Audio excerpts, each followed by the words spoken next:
The dimensional shield looked like a large metal box. Pipes and wires covered every surface. It hummed with a sound that made Sarah's teeth hurt. Dr. Webb walked around it like a father checking on his child. Akala, the silence chamber. He said it creates a bubble of dimensional static.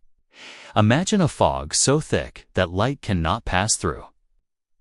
But instead of blocking light, it blocks the frequencies that interdimensional beings use to track their prey. The alien girl stepped closer. She reached out and touched the metal surface. Her blue glow reflected off the polished steel. Words formed on Sarah's phone.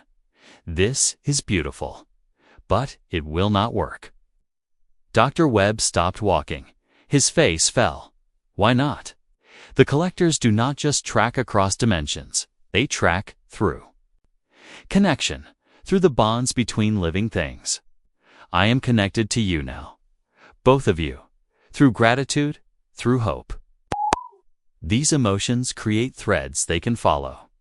If I hide inside, they will simply wait outside. They will hurt you until I come out. Sarah felt her stomach drop. So what do we do? The girl looked at both of them. Her golden eyes moved between Sarah and Dr. Webb. Then words appeared slowly on the screen. You must cut the threads.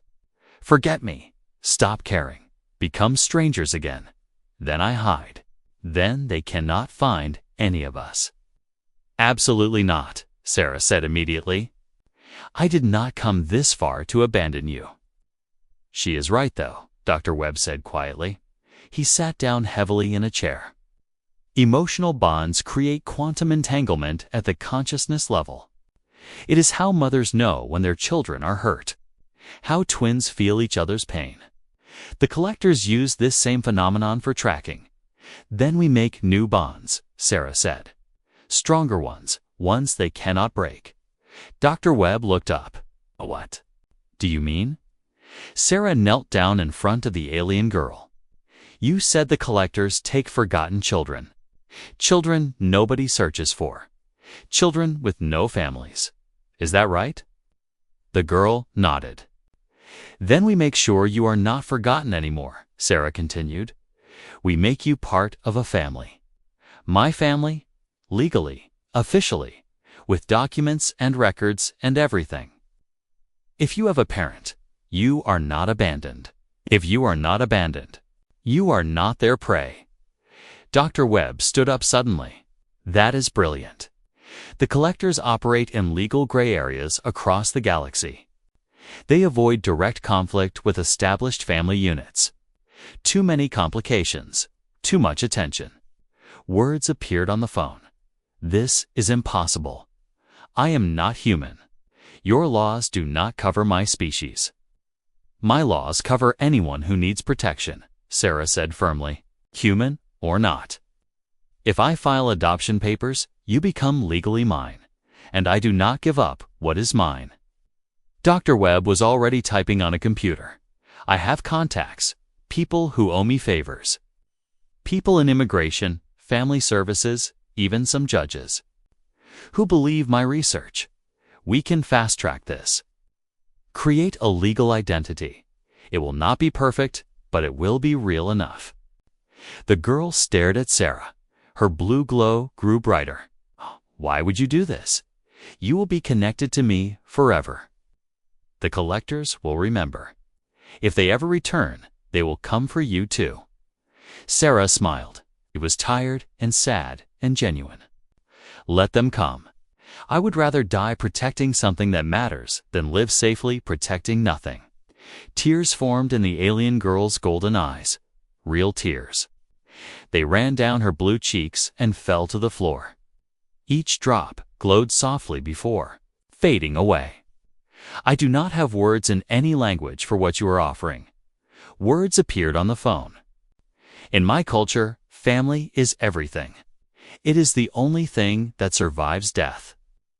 By making me family, you are giving me back my soul. Then say yes, Sarah said. Say yes and let us fight together. The girl's hand moved across the phone screen.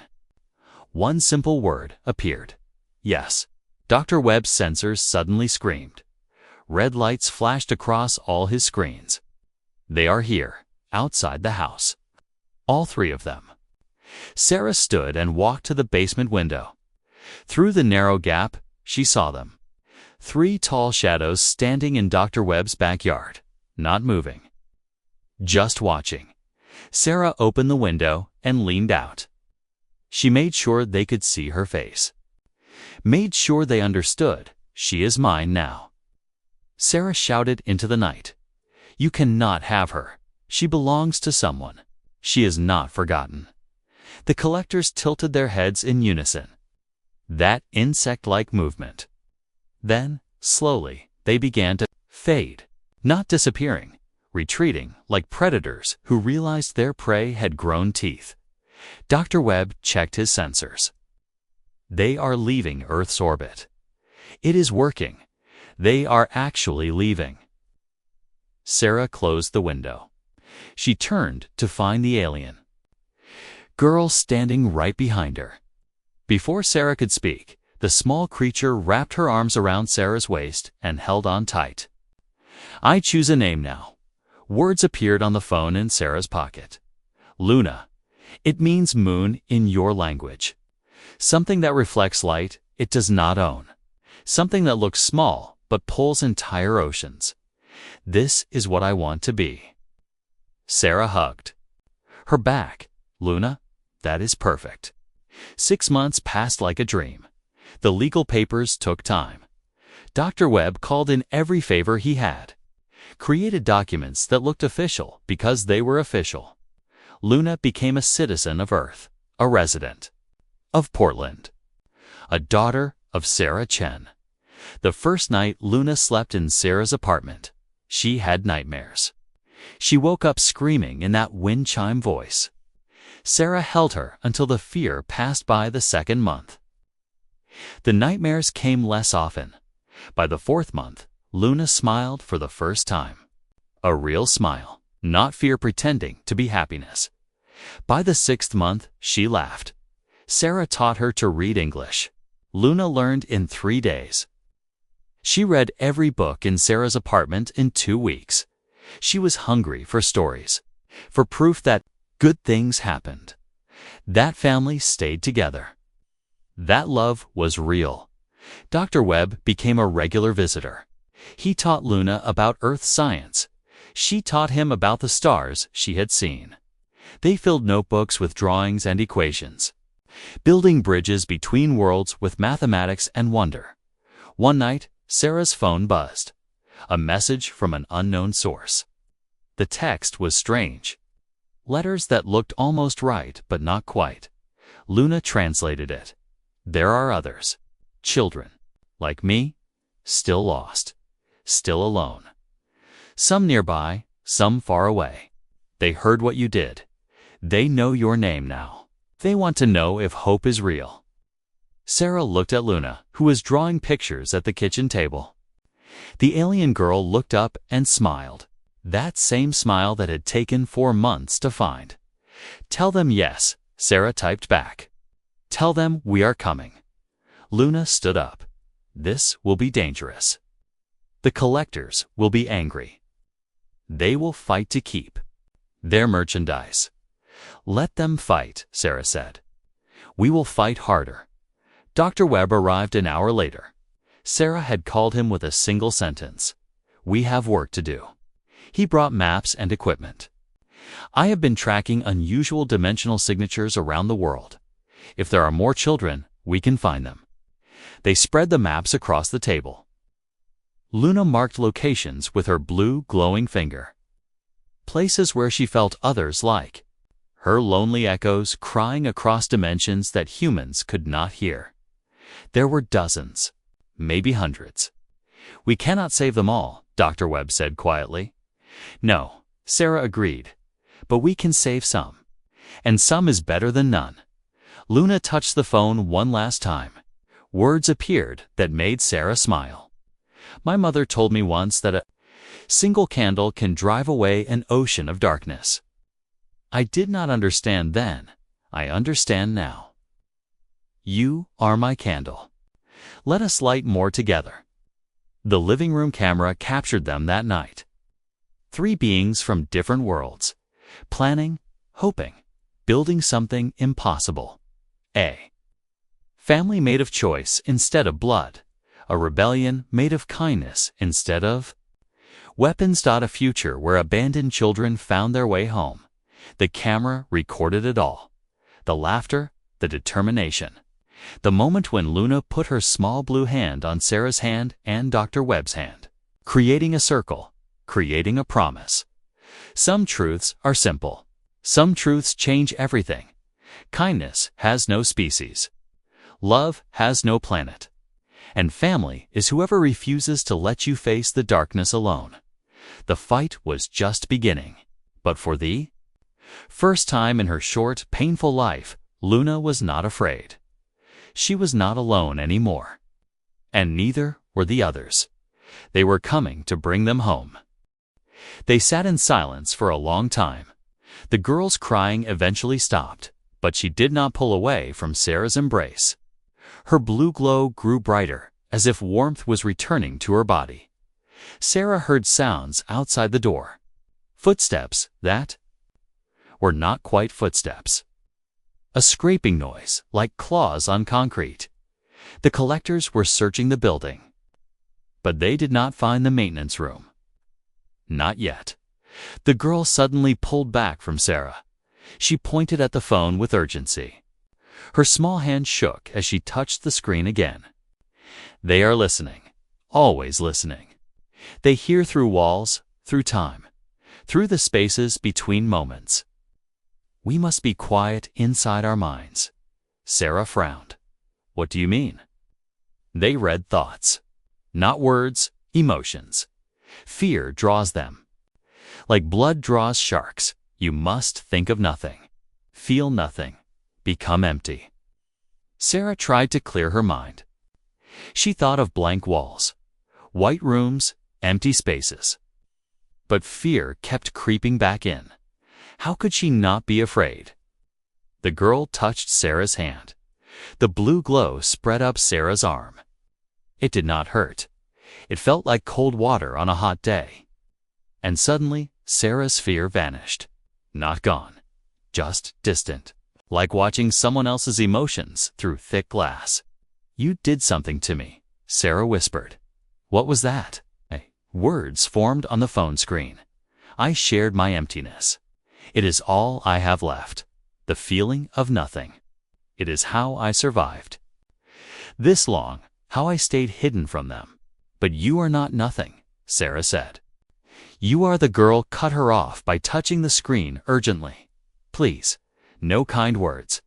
Kindness hurts worse than cruelty. Kindness makes me remember what I lost, and memories make noise. Noise brings them. Sarah understood. She forced herself to become practical, clinical, like this was just another case, just another problem to solve. How do we stop them? Sarah asked. There must be a way. The girl hesitated. Her finger hovered over the screen for a long moment. Then words appeared slowly. There is no stopping them. They are eternal. They have always existed. They will always exist.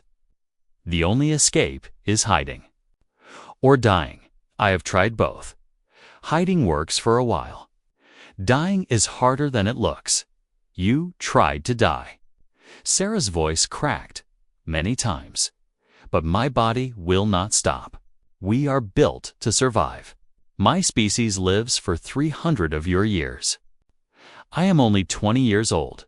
I have 280 more years to be alone. The words hit Sarah like a physical blow.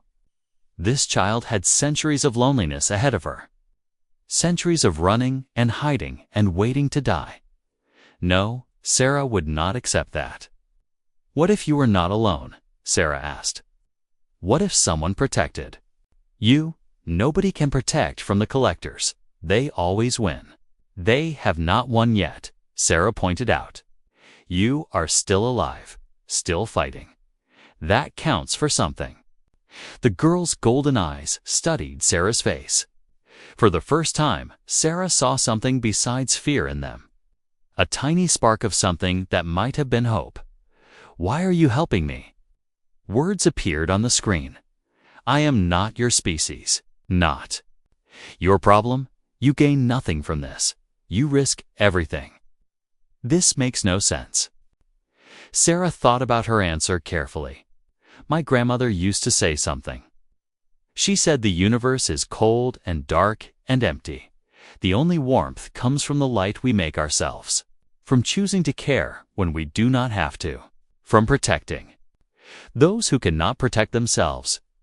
Your grandmother was foolish. Caring only brings pain." "Maybe," Sarah agreed.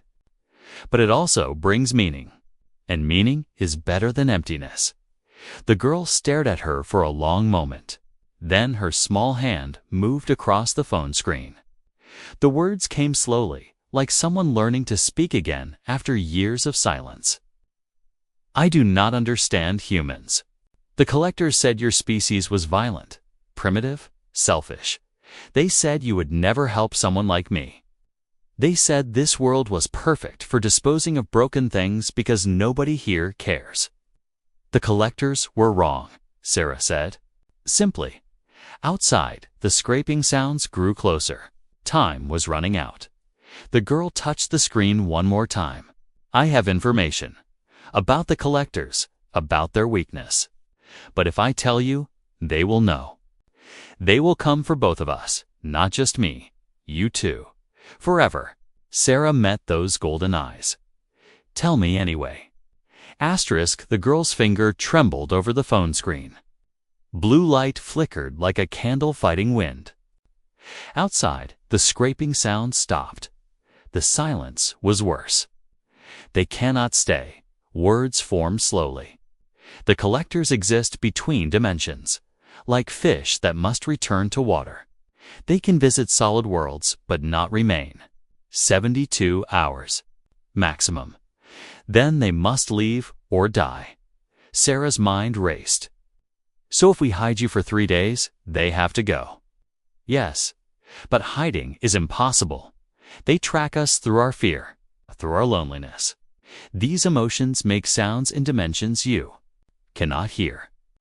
Like dogs hear whistles, humans cannot. My fear screams across realities." Sarah looked at the small creature. "Can you stop being afraid? Can you stop breathing?" "Fair point." Sarah rubbed her face. "Think. There had to be a solution." "Every problem had a solution? What if we found someone who understands dimensions?" Sarah asked. "Someone who studies this kind of thing?" The girl's eyes widened. "You know such a person." "Maybe." Sarah pulled out her phone. She scrolled through old news articles. 6 months ago, she had read about a scientist, Dr. Marcus Webb. He had been fired from NASA for claiming aliens were already on Earth. Most people called him crazy. Maybe crazy was exactly what they needed. Sarah found his address. He lived only 20 minutes away. She looked at the girl. "Can you travel? Can you stay hidden that long?" Words appeared. "If you take me, they will follow. They will find your scientist. They will kill him for helping." "Let me worry about that," Sarah said. She stood and started moving the barricade. "Right now, staying here is certain death. Moving is a chance. I will take a chance over certainty."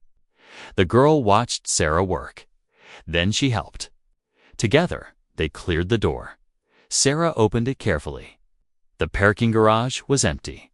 The collectors had moved to search other floors. They had time, not much. "But some, stay close to me," Sarah whispered. "If anything happens, you run. Understand?" The girl nodded.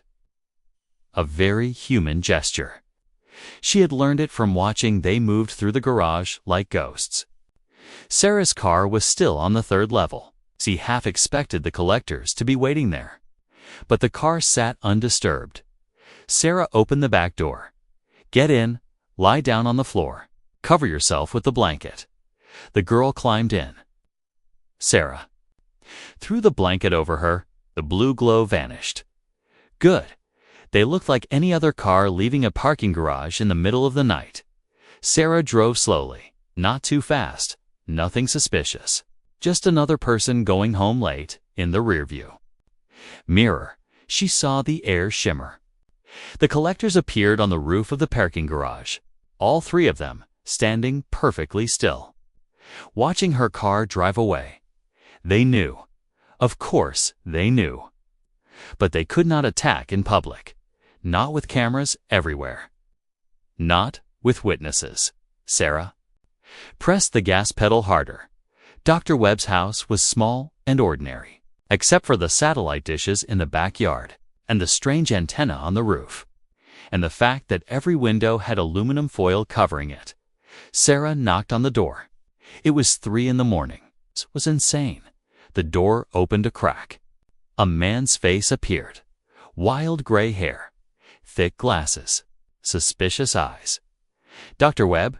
Sarah asked. "My name is Officer Sarah Chen. I need your help with something impossible." "I do not talk to police," he said. "You people think I am crazy." "I do not think you are crazy," Sarah said. "I think you are right, and I can prove it." She walked back to her car and opened the door. The girl sat up. Her blue glow filled the darkness. Dr. Webb's face went white. His hands started shaking. He grabbed the door frame to keep from falling. "Dear God," he whispered. "Dear God, you are real." "Can we come inside?" Sarah asked. "We do not have much time." Dr. Webb nodded slowly. He could not take his eyes off the girl. "I have been waiting 30 years for this moment. 30 years of everyone calling me insane. And I was right. I was right all along." "Congratulations," Sarah said.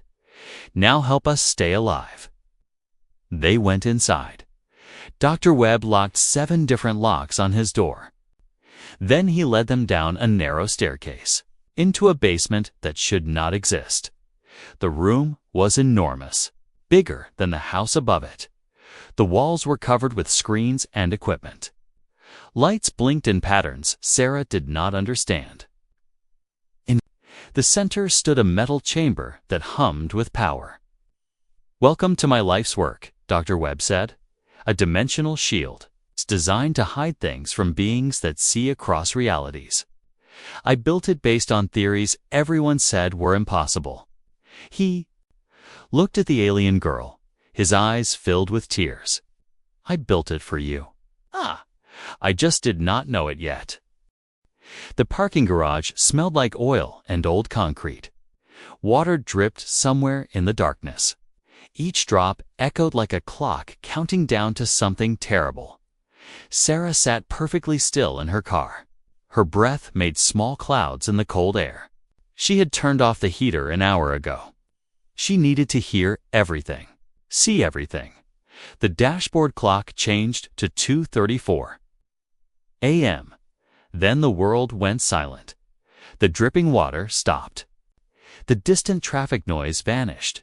Even the wind died. Sarah felt her ears pop, like she was suddenly underwater. Near a concrete pillar, the air began to twist. It looked like heat waves rising from summer pavement, except the air was freezing. Cold. Colors that should not exist flickered in the emptiness. Then the girl was there. She stumbled as she appeared, as if pushed from somewhere else. Her small hands caught the pillar before she fell. The blue glow of her skin pushed back the shadows. She looked so tiny, so alone. Sarah's heart broke, looking at her. The girl's clothing was torn worse than in the videos. The silver material hung in shreds. Scratches covered her arms. Her bare feet were dirty and bleeding. She had been running for so long. The child looked around with those huge golden eyes. Eyes that held too much fear for something so young. She wrapped her thin arms around herself and started walking toward the darkest corner of the garage. Sarah made her choice. She opened the car door slowly. The click sounded like thunder in the silence. The girl's head snapped toward the sound. Her body tensed, ready to run. "Wait," Sarah said softly. She held up both hands. "Please wait. I am not going to hurt you." The girl stared at her. Sarah could see intelligence in those alien eyes. The child was thinking, calculating, deciding if this human was a threat. Sarah took one small step forward. "I have food and water and a warm blanket. You must be so cold." The girl opened her mouth. The sound that came out was like nothing Sarah had ever heard. Wind chimes mixed with radio static. Beautiful and wrong at the same time. "I know you cannot understand me," Sarah continued, "but please, let me help you." For a moment, Sarah thought it might work. The girl took one tiny step toward her. Then the temperature dropped 20 degrees in 2 seconds. Frost raced across the concrete floor. Sarah's breath turned to white clouds. The lights in the parking garage flickered and dimmed. They were here. The three figures materialized behind the girl, closer than Sarah had ever seen in the videos, close enough to touch her. Up close, they were worse than Sarah imagined. Tall and impossibly thin, like shadows stretched into human shapes. Their skin was smooth and gray, like stone polished by centuries of rain. But their faces kept shifting. Eyes appeared and disappeared. Mouths formed and vanished. Like reality could not decide what shape they should be. They wore those long black coats that moved like liquid shadow. The fabric dripped darkness onto the ground. One of them spoke. The voice scraped against Sarah's mind like nails on a blackboard. It hurt to hear. Words formed directly in her thoughts rather than her ears. "Human, step away from the merchandise." Merchandise? The word filled Sarah with rage. This child was not merchandise. She was a living being. Someone who felt pain and fear. Sarah moved without thinking. She positioned herself between the girl and the creatures. Her hand moved to her gun, though. She knew it was useless. "Who are you?" Sarah demanded. "What do you want with her?" The three figures tilted their heads in unison. The movement was insect-like. "Wrong, we are collectors. The child is broken property. We dispose of broken things on primitive worlds. This is the way. This is mercy. She is not property." Sarah shouted, "She is a child." The creatures moved forward. The air bent around them. Reality rippled like water. Sarah felt a small, cold hand grab hers. The alien girl pulled her backward with surprising strength. Those golden eyes were wide with terror, but also something else. Trust. The girl pulled Sarah toward the shadows. At the edge of the garage, together, they ran into the darkness. Behind them, the creatures glided forward, not running, not hurrying. They did not need to hurry. They had been hunting for a very long time. They always caught their prey eventually, but tonight would be different. Tonight, the prey had found a protector. The maintenance room door slammed shut behind them. Sarah threw her weight against it while the alien girl scrambled into the corner. The room was small and dark, filled with forgotten tools and broken equipment. Sarah's lungs burned. Her legs shook from running down 4 flights of stairs. But the girl had not made a single sound. She simply crouched in the darkness. Her blue glow dimmed to almost nothing. "We need to block this door," Sarah gasped. She grabbed a metal shelf and dragged it across the floor. The scraping sound was deafening in the silence. The girl watched with those huge golden eyes. Then she stood and helped. Despite her small size, she moved the heavy equipment easily. Together, they built a barricade. When they finished, Sarah slid down the wall to the floor. She was shaking. Not from fear, from anger. "What kind of monsters sell children?" she whispered. The girl tilted her head. She made that wind chime sound again, softer this time. It sounded almost like a question. Sarah pulled out her phone. The translation app was still open from before. She had downloaded it months ago for work, though it only handled human languages. She held it out anyway, knowing it was hopeless. The alien girl stared at the phone for a long moment. Then she reached out with one small finger and touched the screen. The phone sparked. Blue light traveled from the girl's finger into the device. The screen went black. Sarah thought she had broken it. Then words appeared, not typed. They simply formed on the screen, like ice crystals growing on glass. They call themselves the Collectors. They travel between worlds. They take children from broken families, orphans, refugees, the forgotten ones. Nobody searches for the forgotten. Sarah's hands trembled as she read. What do they do with the children? The girl touched the screen again. More words formed. They sell us to factories in the dark spaces between stars. 2 minds on dead planets. 2 families who want servants that cannot run away. We work until we break. I broke when I watched my family die. After that, I could not work anymore. I stopped eating, stopped speaking. So they brought me here. Tears blurred Sarah's vision. Your family. What happened to them? War came to my world. Fire fell from the sky. My mother hid me in a transport pod. She said she would follow. She lied. Mothers lie when they know they will die. The Collectors found me drifting in space. They said I was lucky. They said they saved me. Sarah wanted to scream. Instead, she asked, why did they bring you to Earth? This is what they do with broken merchandise. They drop us on primitive worlds. Worlds without space travel. Worlds that do not know aliens exist. We die quietly here. Nobody asks questions. They call it mercy killing. No blood on their hands. The words hung in the air like a death sentence. Sarah looked at the small creature in front of her. This child had lost everything. Her world, her family, her freedom. And now these monsters wanted to throw her away like garbage. How many others? Sarah asked quietly. How many children have they done this to? The girl's glow flickered. The words on the screen came slowly, as if each one hurt to write. I do not know. Many? Hundreds? Maybe thousands. The Collectors have been doing this for longer than your species has had written language. There are forgotten children on many worlds, dying slowly. Alone. Sarah stood up. She paced the small room.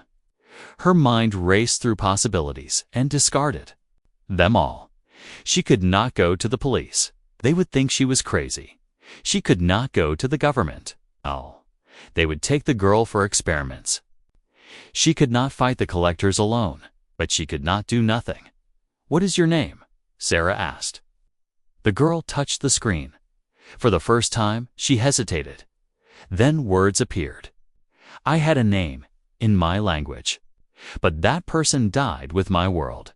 I am nobody now, Sarah said firmly. She knelt down to the girl's level.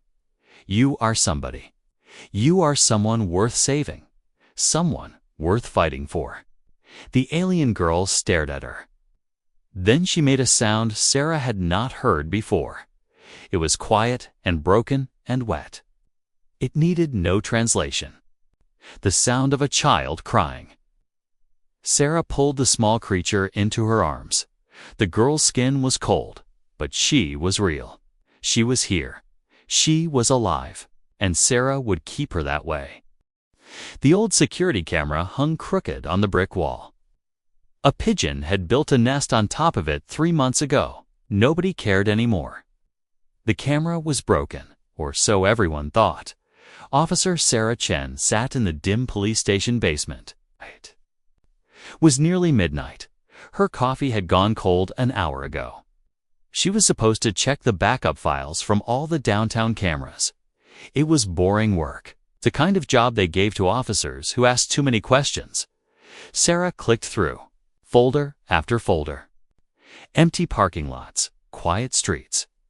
Nothing interesting. She almost skipped the file labeled Miller's Grocery Alley Cam, corrupted.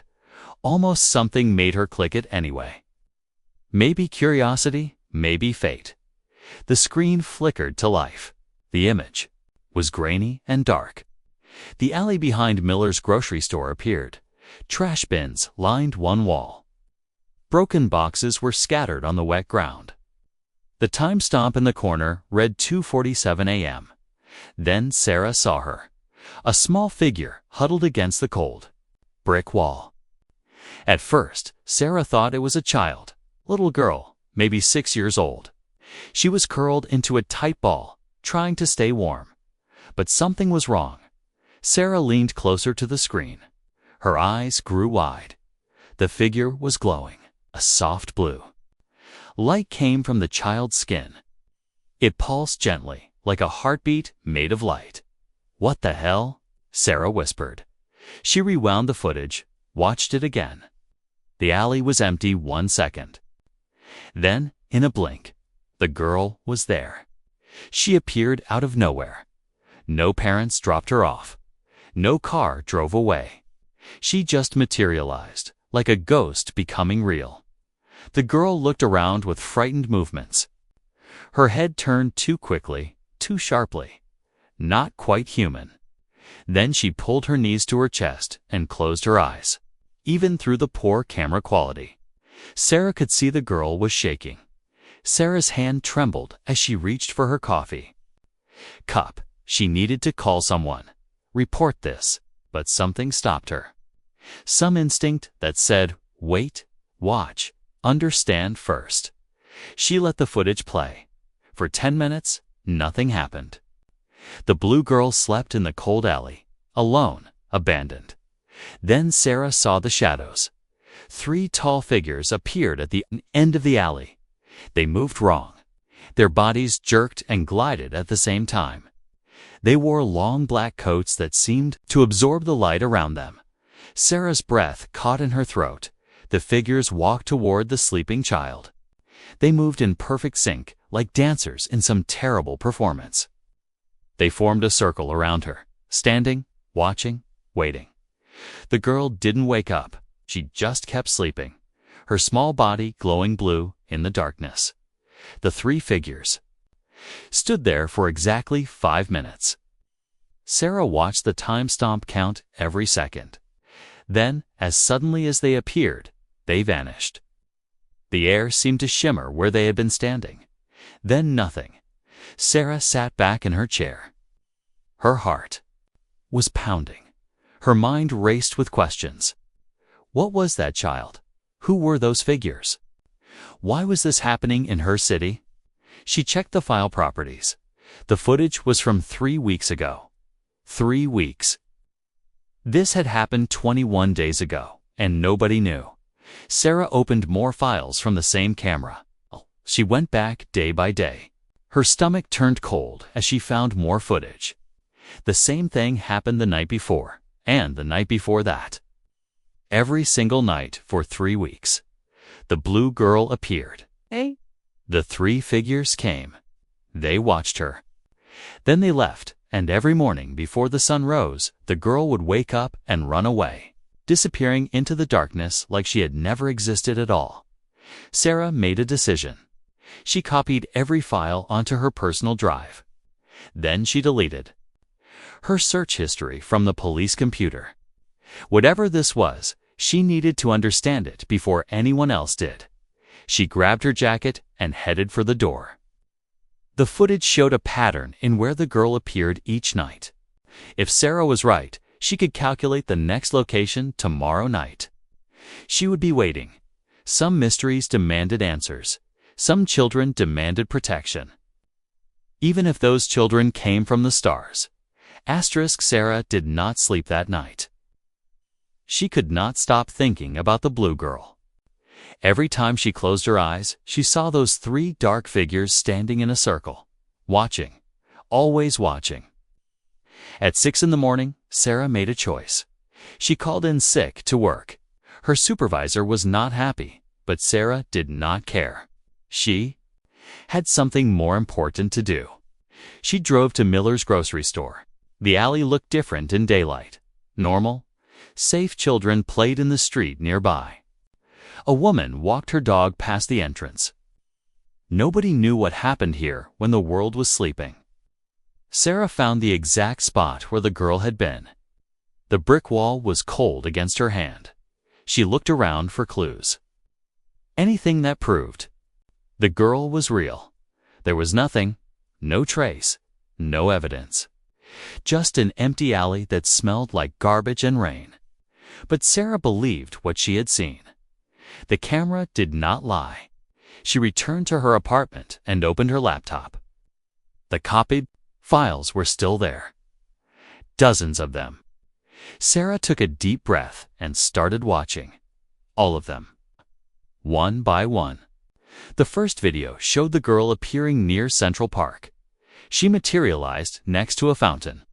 At 2:15 a.m., she sat on a bench and pulled her strange silver clothing tight around her small body. The three figures appeared 12 minutes later. They watched for exactly 5 minutes. Then they vanished. The second video was from outside the public library. The girl appeared at 3:02 a.m. She found a doorway and tried to sleep. The figures came again. Same routine, watch and disappear. Sarah made notes, times, locations. By noon, she had watched 15 videos. Her eyes hurt, her back ached. But she was beginning to understand something terrible. The girl was not random. She was being hunted. Each night, she appeared in a different location. But the locations formed a circle around the city center. She was moving in a pattern, trying to stay ahead of something. Or someone. And those three figures were tracking her. Following her. Getting closer each night. Sarah pulled up a map of the city. She marked every location where the girl had appeared. Then she drew lines connecting them. The pattern became clear. The girl was spiraling inward. Each night, she got closer to the heart of downtown. She was running out of places to hide. Sarah did the math. If the pattern continued, the girl would appear somewhere near 5th Street tonight. Probably the old parking garage. It was abandoned. Dark. The kind of place a frightened child would choose. But there was something else Sarah noticed. Something that made her blood turn cold. In every video, when the three figures appeared, the temperature dropped. She could see it in the footage. Breath became visible in the air. Frost formed on nearby surfaces. Whatever those beings were, they brought cold with them, and they were getting bolder. In the earliest videos, they stayed far from the girl. But in the recent ones, they moved closer. In last night's footage, they had been only 10 feet away. Sarah realized something with horrible certainty. The figures were not just watching. They were waiting for the right moment, and that moment was coming soon. She looked at the clock. It was 2 in the afternoon. She had 12 hours before the girl would appear again. Sarah opened her closet and pulled out a duffel bag. She packed a thick blanket, bottles of water, energy bars, a first aid kit, and a flashlight. She had no idea what an alien child needed, but these seemed like good basics. Then she packed something else, her service pistol. She knew bullets probably would not stop those creatures. But she needed something, anything that gave her courage. As the sun began to set, Sarah drove to the 5th Street parking garage. She found a spot on the 3rd level where she could watch without being seen. She turned off her car engine and waited. The city grew dark. Hours passed slowly. Sarah's hands gripped the steering wheel. Her eyes never left the shadows. At 2:34 a.m., the air began to shimmer. The hunt was about to begin.